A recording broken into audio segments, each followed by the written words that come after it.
Stories of ACES podcast, a collaboration between the Office of Equity and Inclusion and the Marketing Department. I'm your host, Kevin Walton. Good day, my people.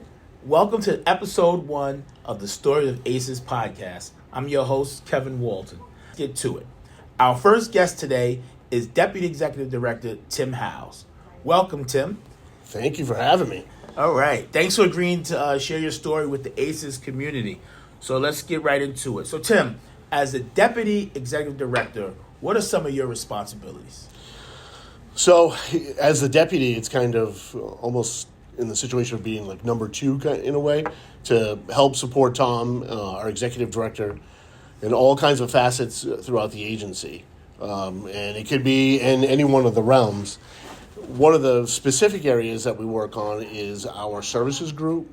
So we do have our services group, which entails services that are external, so to all of our districts, and some that are internal to the schools and even some of the programs. For instance, cafeterias.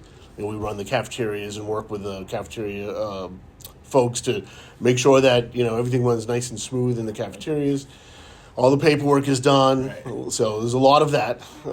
So certainly to ensure that things run smoothly on a lot of different operational areas. Transportation is another big one, working with transportation.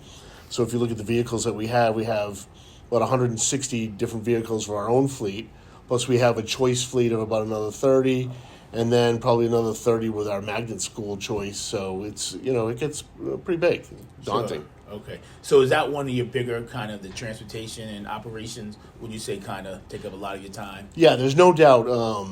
The choice program and making sure that facilitates out, we service about 500 students that go from New Haven to communities, surrounding communities, as well as surrounding communities that go to the New Haven schools, the magnet schools, so making sure that transportation goes.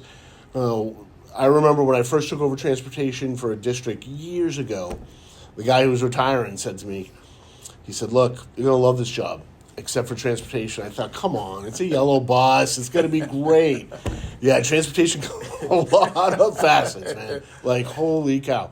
There are so many different things that you're balancing out, the families, the students, the bus stops, the schools, just to get there. And you want to make sure that transition is good, because if that transition is not good, the students, they start their day off, the bus was late, or there's a snowstorm, and all, whatever it turns out to be. So you want to make sure that is definitely a comfortable transition to and from. Absolutely. So yeah, it's an interesting area. Absolutely. And and you're talking about potential of lost time for kids. Right. So kind of snowball effect. So so transportation is kind of really important for us. All right. So that's a little bit about what you do as a deputy. But talk to us. Who is Tim Howes? That's a great question. And I'm glad that we're doing this, because it got me to think when who am I? Well, first and foremost, a husband, a father. I take a lot of pride in I have 4 kids, so making sure that the kids are taken care of, and I do enjoy it. It's kind of funny when we were first having kids. I actually didn't think I wanted to have kids, and it wasn't until our first child was born that I thought, oh yeah, this is why I'm on the planet. So love being a dad, love being a husband. I love to cook. I'm kind of I like to travel and get out there, but I also like to be home, and the kids are always, that's the running joke. At home, all right, Dad, what are you going to do? What's Chef Dad going to do now? Because I'm trying to whip up stuff. All right, you guys, bring your friends over. Let's have fun. I'm going to cook for everybody. So kind of sort of building that out. Probably second, in line with that is love being, at ACES, love being a school administrator. So I started from the corporate side. Okay. And so, it was okay. It was pretty good work for IBM. And I thought, this is, okay. It's a great job. But there was always something more that, I kind of wanted to get out of my career. And having children and looking at, sort of human development, I was really, I thought teaching. Okay. And getting into education, and don't regret it ever.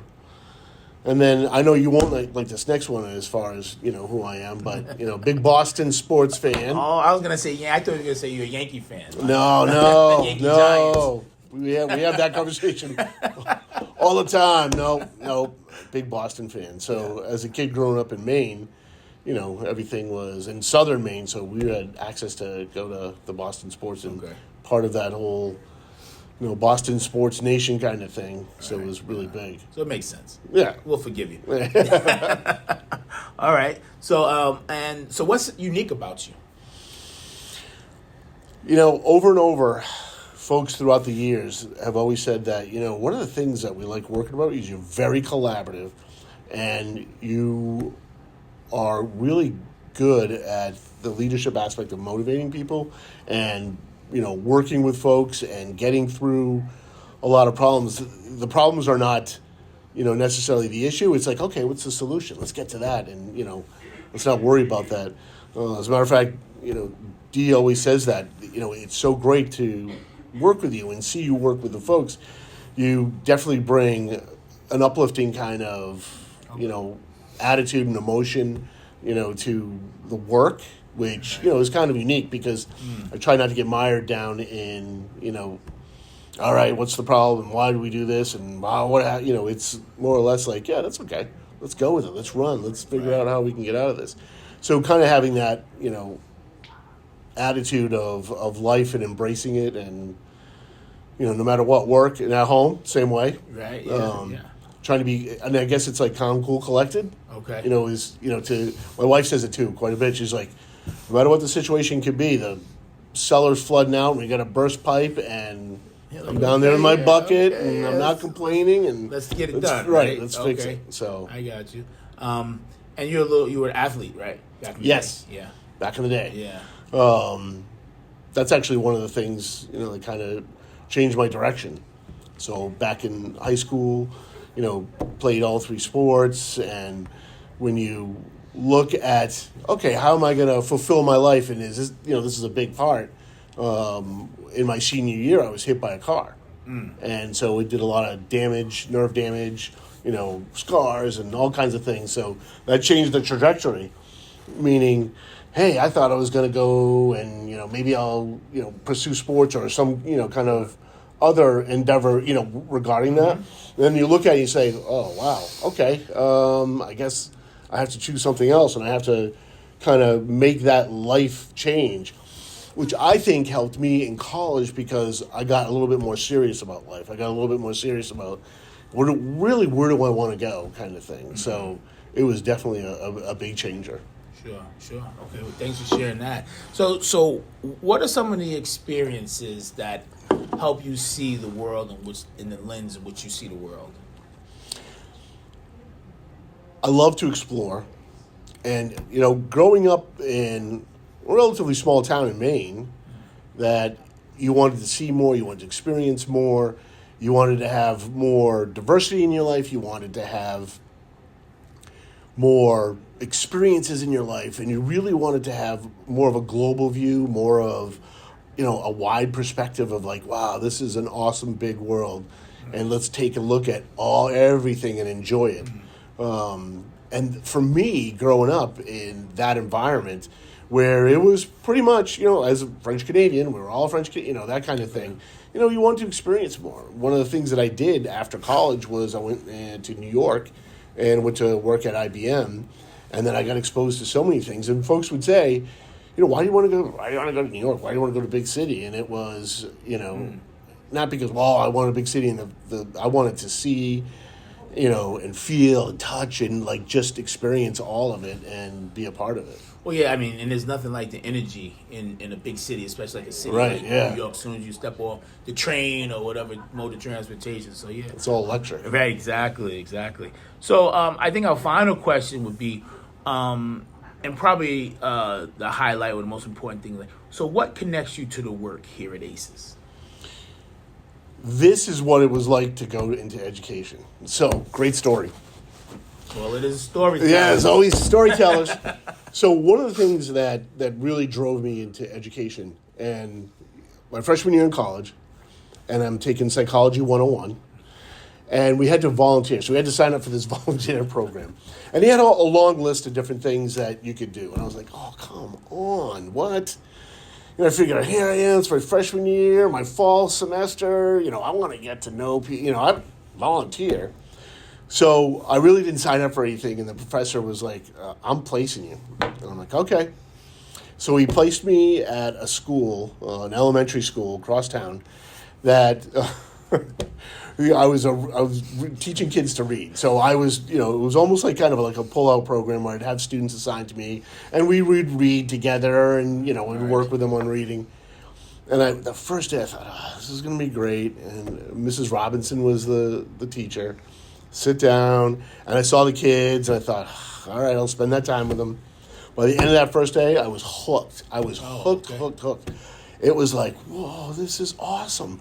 I'm working with the kids. They're all excited, and we're reading, the sort of the Jack and Jill, fetch a pail of water, those really kind of simple things that you're thinking, okay.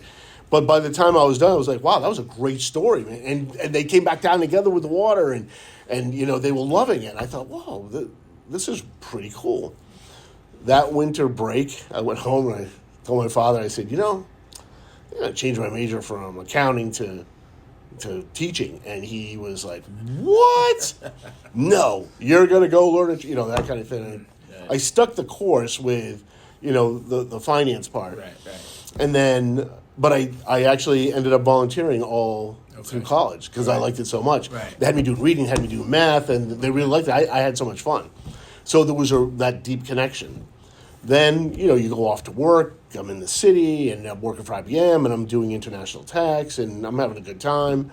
But, I still kind of felt that thing that was missing. There's something burning at you, right? Something to eat at you. You want to, and I figured, you know what? I'm going to do it. I'm going to go into education. And I did the traditional route, went and got, the master's in education, went and got certified the traditional, route, took that time off from work to do that, and then started my teaching career.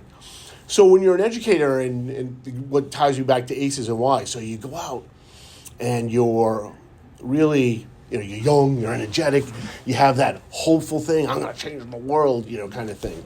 But when you get into education, there are systems and institutions and things that are going on. So, the first few years I thought, wow, why am I not being fed that, that what I wanted. I really just wanted to, be with the kids and do that. And then as you get into administration, you spend more time paperwork and making sure that all these things are going on, and politics or whatever goes on within the community, and it was like less and less about, and I wanted to focus on the kids. So I figured I'm going to make that sort of change. So when I got into administration, I wanted to make it the focus on the kids, and then having the opportunity when talking with Tom to come to ACES, I thought a risk. That's I'd worked with CREC and and their services and had students go to their schools and things. And when I got here, I figured, oh, wow, this is what it's like. Because ACES really has the student, the service that we're providing, whatever it is, in front of them to get it done for the student, for the family. So it was like almost going back in time, like, yeah, that was that hope. That's what we're doing. We are fulfilling that mission. We're not getting bogged down in all these other things. Not to say that I don't do paper, but I'm spending more time to have an outcome for, thousands of kids every day, let's say for transportation, or if we're taking a look at our schools and, how can we best fund and how can we make sure that they get what they get? How can we have the services? I mean, take a look at like ETS. We're doing OTPT for 1,600, 1,700, 1,800, depending on the year. Whoa, and we're doing it, and we're delivering it. So that is awesome. And it's such a great way to not only spend the day and give back to the communities, but also the other things that we do as ACES is being into the community,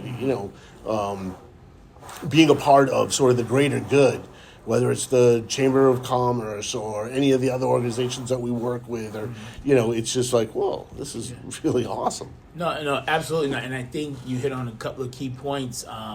It's really important if you think about that, you think about our 1,000+ employees all have similar, stories, similar connections. And I think that's the beauty of what makes us unique and what makes us ACES. So listen, Tim. Thank you for spending the time Absolutely. with us. This is awesome. This is great, and thank you for being the first guest on the Story of the Yeah, Aces podcast. absolutely. So now you're a Aces trivia question. That's right. Right. So listen, the Aces, the Story of Aces podcast is a collaboration between the Office of Equity and Inclusion and the marketing department, and we want to hear from all of our stakeholders, and especially our employees. So if you're interested in spending some time with us, please reach out to myself, K. Walton at ACES.org. And thank you for tuning in.